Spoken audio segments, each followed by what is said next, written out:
Brut 2019 invite Éric Morin pour plaidoyer pour le vin naturel aux éditions Nourriture Feu.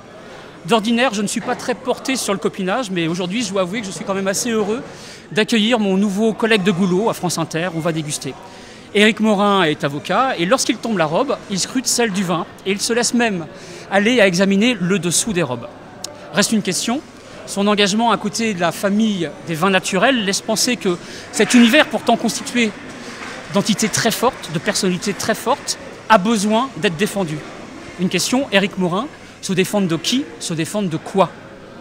C'est comme quand on était enfant, il faut toujours se défendre contre les méchants.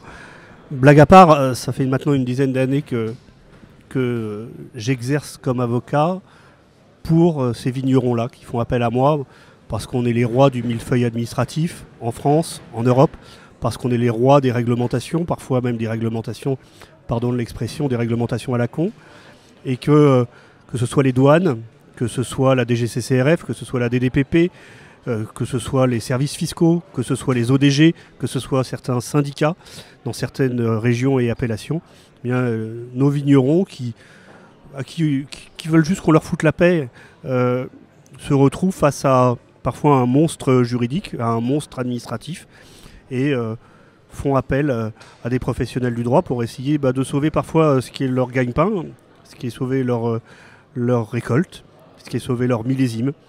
Récemment, pour parler de ceux dont on a déjà parlé, Olivier Cousin, Sébastien Riffaut, Alexandre Bain, Sébastien David, ce sont des vignerons qui ont vu leur exploitation, leur travail, le travail de la terre qu'ils font. Ce sont des vignerons qui ont les pieds dans la terre et les mains dans la vigne toute la journée, être mis en péril par un fonctionnaire tatillon, par une réglementation parfois un petit peu compliquée.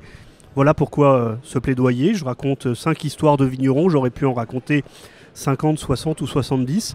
Et je livre à la fin une réflexion sur ce qui pourrait peut-être évoluer, notamment en matière d'étiquetage des vins, et notamment pour qu'enfin on puisse dire aux consommateurs que ce ne sont pas ces vignerons-là qui les trompent, mais que ce sont les autres qui ne mettent pas sur leur étiquette ce qu'il y a réellement dans leur bouteille.